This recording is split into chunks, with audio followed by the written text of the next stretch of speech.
to Thermomixing Adventures. My name is Lisa Keegan and welcome to Thrifty Week. Now this week I hope to give you a whole lot of hints and tips to use your Thermomix to actually save you money at the checkout.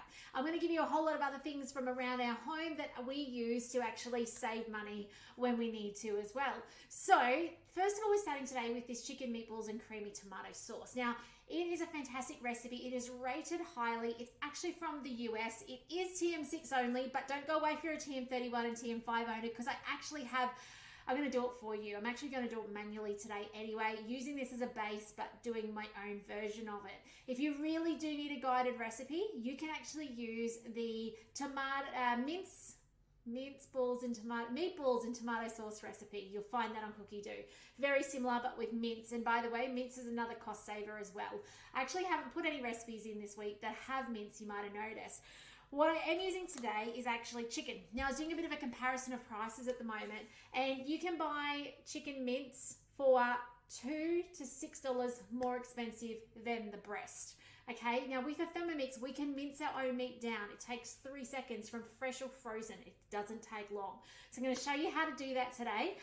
So let's get started on this recipe so I can take you through that stuff. So it is a really basic recipe, and I bet you've got all the ingredients already in your home for it, which is such a cost saver. If you can buy things in bulk before you need them when they're cheap, amazing start to getting ahead on your groceries. So I'm going to use this as a base, but I'm going to jump out of it as well. First thing we're going to make is actually our meat mix. You'll see it's got Parmesan. I'm going to swap in nutritional yeast. I'm keeping it dairy free. Great substitute, okay, in there. You're also going to see later this week a vegan recipe, macaroni cheese with no cheese. Another way to save money. You know, they're just different ways of doing things. Amazing recipe, highly rated. So I can't wait to show you that one. But Parmesan cheese would normally go in, and you normally chop that down 8 seconds, and you grate your own cheese. Grating cheese, another great cost saver. Okay, buy the block in bulk, chop it down, freeze it, use it as required. Okay. Okay, and also check the boxes, the packet. Sometimes it looks like the grated stuff's cheaper, but it's actually because they're putting the packaging in as part of the weight. Cheeky things. So this has milk. I'm skipping that. I told you we're being a bit frugal this week. We're going to skip the milk, skip the breadcrumbs, and then we're going to finally get to onion. I'm going to skip the onion, but I am going to put some garlic into this. Now, garlic paste this week because we grow our own, and I dislike immensely having to buy the stuff.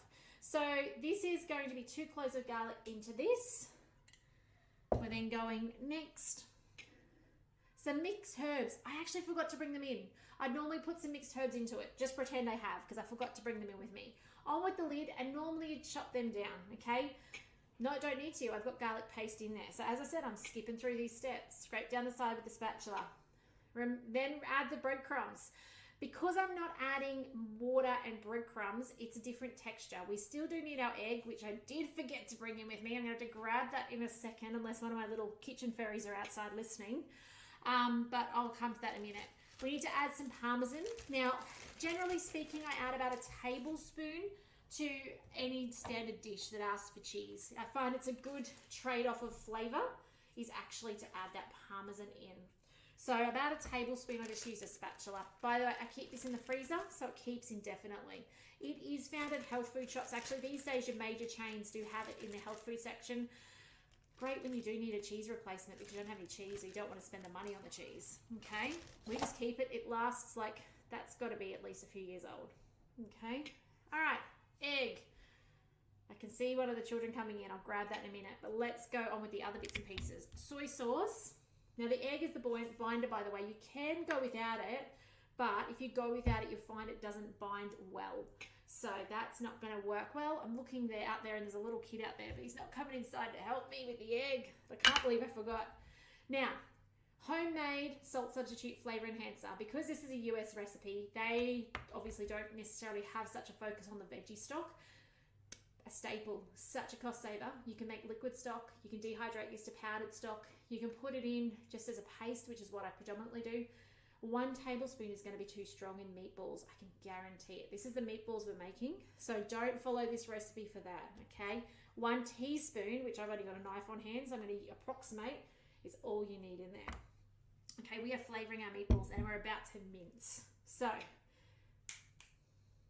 just indicating to the child to come inside and help me.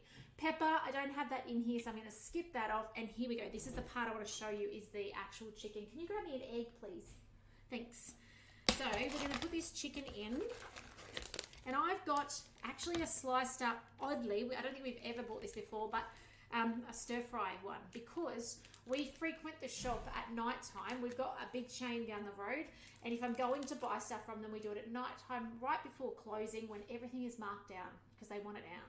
And then we just freeze it. So this has actually come out of the freezer. Some of it's actually too frozen at the moment. So I'm going to cut it into chunks. Now, what I do find often is it's actually not what it's listed to be weighted as. So you'll notice it'll say 500 grams and it'll probably weigh like 420 or something, because of the water, things like that, which is why I like to buy breasts, because they are actually more substance and less added to it. And you can see even frozen, it is cutting up quite nicely. This is stir fry. So if I'd got it out early enough, it would have been defrosted enough to chuck in as it was, but it's just a bit solid still. Thanks, buddy. Just put it on the edge of the table there for me. Oh, thanks. You cracked it and all. You're amazing. All right. So I've put it into rough chunks. They need to fit. They're probably a bit generous, but they need to fit down the blade shaft. So in this goes in those rough chunks. They're very too big. Let me cut them in half. Now, by the way, you'll see this is in ounces. I'm not too fussed on it because I'm actually just doing what I've got, okay? This is what I've got. This is the packet I've got out the freezer and semi-defrosted on the bench. So that's what I'm going to work with. That's what I'm going to make meatballs with. If you want to add some veggies to it, I mean, we're on cost cutting week, but you can still add carrot and zucchinis to it and it will be beautiful as well. So you can actually still make this your own. In goes that egg. I've got yucky fingers and I don't like it. Excuse me for one moment. Those of you watching along would know I don't love yucky fingers, let alone meat fingers. All right, next. Now we get to put the lid on, and now we get to make mince. Now, they've got 10 seconds speed 5, which will work perfectly fine. However, just a little tip, if you just want to mince down your meat, say you've got some rump and you just want to mince it, you just want chunks of rump to make something else with, maybe meat patties or something, just use turbo. 3 goes is all it takes. Do take the fat off first in the sinew, because otherwise you'll find it'll annoy you. It'll just wrap around the blades and it'll be a mess to clean up. But turbo. So in this recipe, it's actually going to go up to speed 5 for 10 seconds.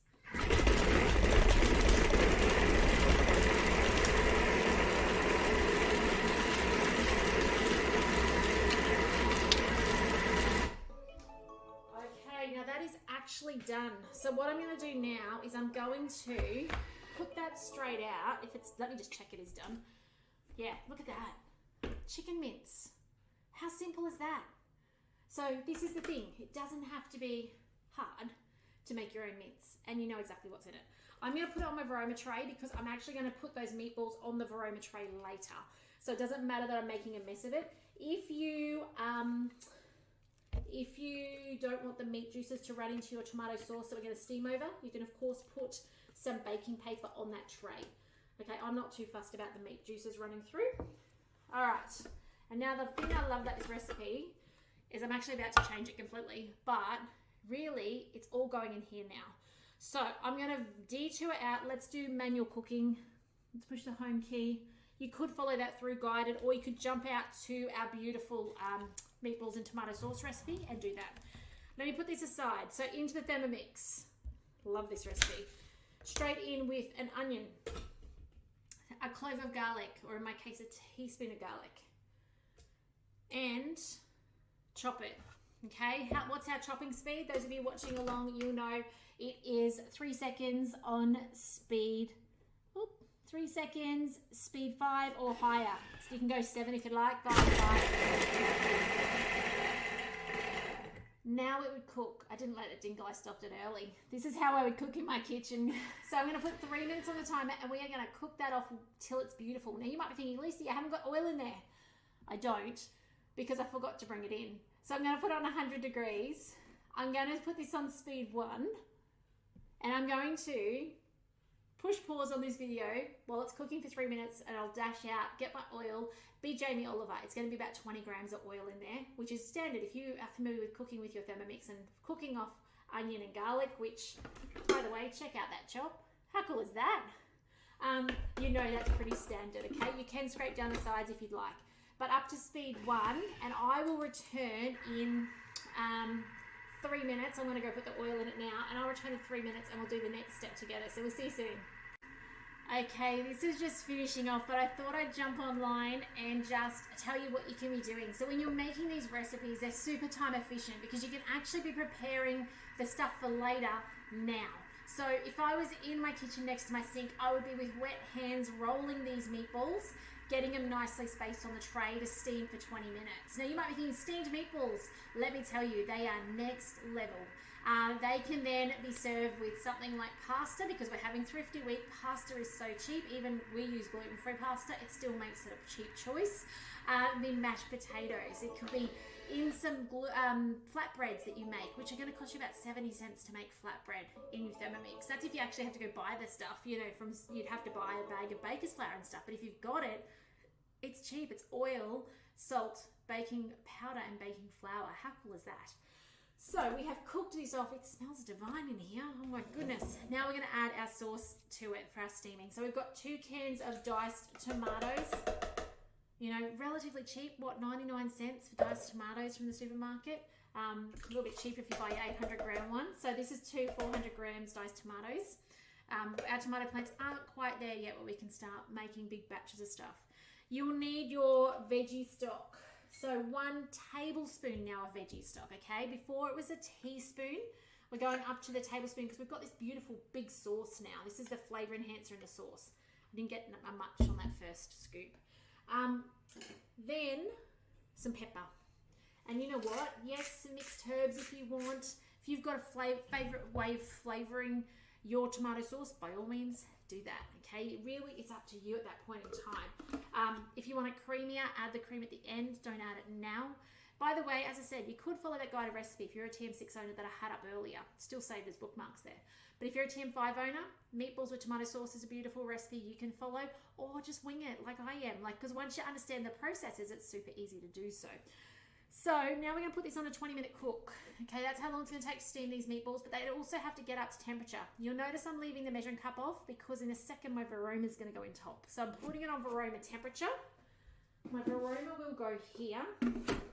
Take the lid off in a second so that I can make my meatballs. And I can actually start this process. I'm going to put it on speed 2, but I can start this process of making these meatballs and putting it on place while this is heating up. The other thing to know with this recipe is you've got capacity in here to actually put veggies. So if you want to do some sliced carrot, broccoli, small bits of potato, small bits of sweet potato and carrot, you of course can, okay? You've got the capacity in this recipe to do so. So as far as meatball size, what I'm thinking, you need to do it about, and wet hands are best guys, you'll find, because it just sticks to you otherwise, but I'm not next to a sink. So about a golf ball size. Okay, put them around the side. I never bother oiling my Varoma, but you certainly can. It says that in a lot of the recipes too. And these are just going to be absolutely amazing. Of course, in 20 minutes time, cut one open and check it's cooked. You don't want to serve it up if it's not. These are perfect to be frozen. They're perfect on a reheat. They're perfect in a sub if you want to make your own homemade subs. There's another way to save you money is by not buying out, but making from scratch yourself. Probably from the things, if you've got Thermomix already, the things you've got in your kitchen already. Now, if you don't have a Thermomix on the bench, reach out. I would love to support you. If you live in Australia, I'd love to support you to get one. And then I'd love to be that person who's only a phone call away, a bit like a personal trainer, that when you need help with a recipe, you need support with something, you need motivation, then that's when you go, Lisa, I need your help. Okay, so that's what consultants are there for. That's what I'm here for, and that's what I'm passionate about. But when you get one, you get the very most out of it. I know you hear me say it, but I truly believe that. And I really hope through this week's series as well, you can take hints and tips away that can save you some money at the checkout so that your back pocket is more full, okay? So I hope you're getting that from this week. I'm going to finish rolling these and I will show you a picture. Actually, you guys saw a sneaky picture at the beginning anyway, before you started, but I hope you'll give them a go. They're well worth your time, for the most expensive ingredient being your chicken. So have a look for specials, buy in bulk when you can, freeze it up, and then use it when you need it, when you don't want to go to the shops or when prices are going crazy. Okay, so otherwise guys, take care, and I look forward to seeing you next time tomorrow on the next video to get more out of Thermomix. So take care, and we'll see you then. Bye for now. I might have to say goodbye after I get these rolled. There we go, last one done. My fingers are very gross. Look at that, meatballs done. On top. I can't touch the lid. Bye again.